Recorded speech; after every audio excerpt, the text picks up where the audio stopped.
Kala ko'y di pa handa, muling tumibok ang damdamin.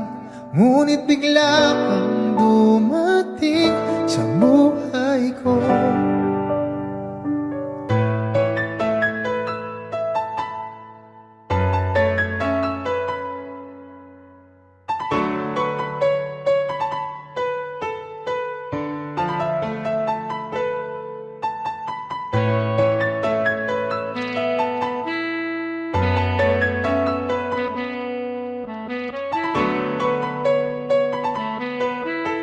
Sana ay ingatan ka niya.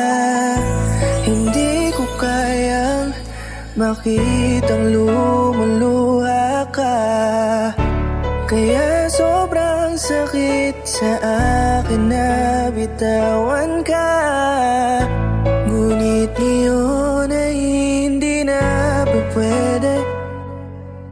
Tayo'y napagod, sa labay natalo. Kaya akin ang ipapaubaya ang puso mo sa kanya.